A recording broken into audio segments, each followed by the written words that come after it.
அனைவருக்கும் வணக்கம். மெட்ராஸ் உயர்நீதிமன்ற கீழவை நீதிமன்ற பணியிடங்களுக்கான எழுத்துத் தேர்வில் பொது தமிழில் முழு மதிப்பெண் எடுக்க வேண்டும் என்ற அடிப்படையில் இயல் வாரியாக தொடர்ச்சியாக வீடியோ கொடுத்துட்டு இருக்கேன். இன்று 7ஆம் வகுப்பு 4ஆம் இயலிருந்து வீடியோ கொடுத்துருக்கேன். முதல் 3 இயல் வீடியோ பார்க்காதவங்க 6ஆம் வகுப்பு முழுவதும் இயல் வாரியாக வீடியோ பார்க்காதவங்க லிங்க் டிஸ்கிரிப்ஷன்ல இருக்கு, செக் பண்ணி பாருங்க.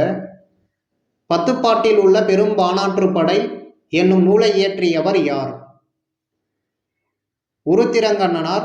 Option C. உச்சி என பொருள் தரும் சொல் டேஷ். சென்னி. Option D. நெடுந்தொகை என்று அழைக்கப்படும் நூல் எது? அகநானூறு. Option A. மருதத்திணை பாடுவதில் வல்லவர் என்று அழைக்கப்படுபவர் யார்? இளநாகனார். Option B. கலித்தொகையின் மருதத்திணையில் உள்ள பாடல்களின் எண்ணிக்கை டேஷ்.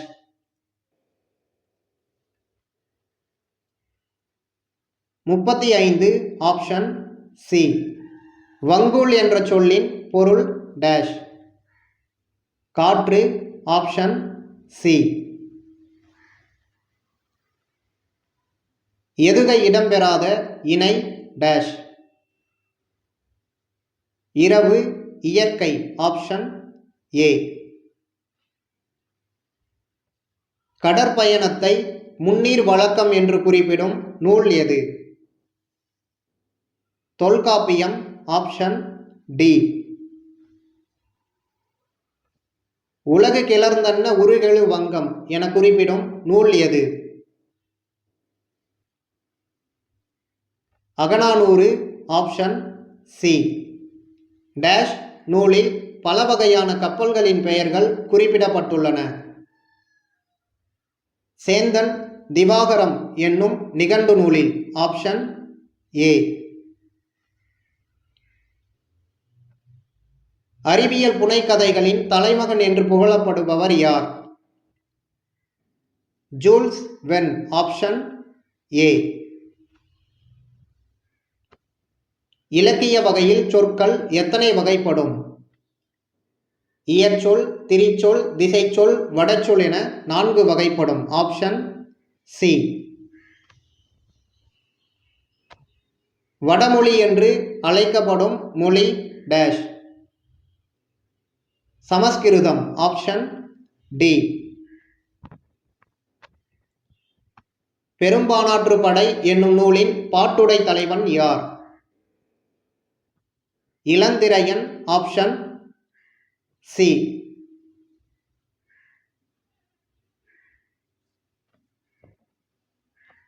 பட்டினப்பாலை என்னும் நூலை இயற்றியவர் யார்? உருத்திரங்கண்ணனார். Option A. பொருத்துக.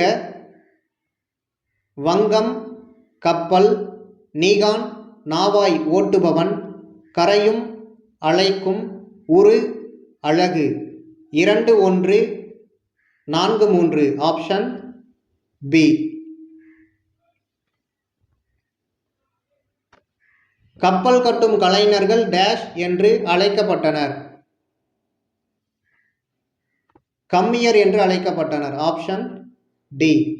காற்றின் திசையை அறிந்து கப்பலை செலுத்தும் முறையை தமிழர்கள் நன்கு அறிந்திருந்தனர் என்பதை புறப்பாடல் அடிகளில் குறிப்பிட்டவர் யார்? வெண்ணிக்குத்தியார். Option C. கப்பலை உரிய திசையில் திருப்புவதற்கு பயன்படும் கருவி எது? சுக்கான். Option A. கப்பல் கட்டுவதற்கு பயன்படும் மர ஆணிகள் டேஷ் என்று அழைக்கப்பட்டன. தொகுதி என்று அழைக்கப்பட்டன. Option B.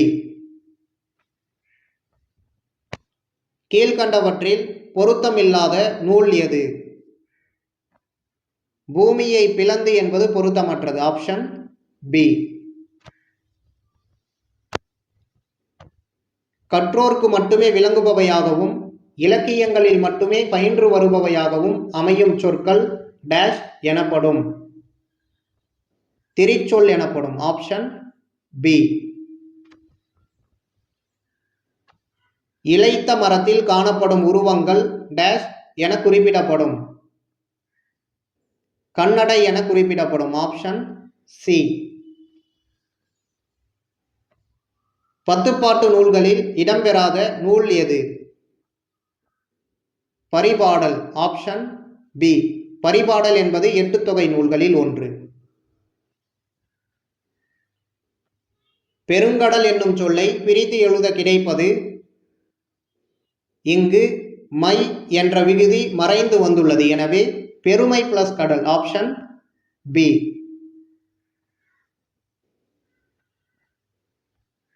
கடலில் துறைமுகம் அறியாமல் கலங்குவன டேஷ். மரக்கலங்கள். Option B. சங்ககால புலவர் உருத்திரங்கண்ணனார் வாழ்ந்த ஊர் எது? கடியலூர். Option C. கீழ்கண்டவற்றில் பொருத்தம் இல்லாதது. தோணி. Option A. களம், வங்கம், நாவாய் என்பன அளவில் பெரியவை. தோணி என்பது மிகவும் சிறிய ஒரு கப்பல். மிகச்சிறிய நீர்நிலைகளை கடக்க பயன்படக்கூடிய ஒரு கப்பல் தோணி. பயணம் எத்தனை வகைப்படும்? தரைவழி பயணம், நீர்வழி பயணம், ஆகாயம் வானம் வழியான பயணம் என 3 வகைப்படும். Option B. பூம்புகார் துறைமுகத்திலிருந்து கப்பல்கள் மூலம் பொருள்கள் ஏற்றுமதி இறக்குமதியும் செய்யப்பட்டன என்பதை விரிவாக விளக்கும் நூல் எது? பட்டினப்பாலை. Option D. புலால் நாற்றம் உடையதாக அகநானூறு கூறுவது. கடல். Option C.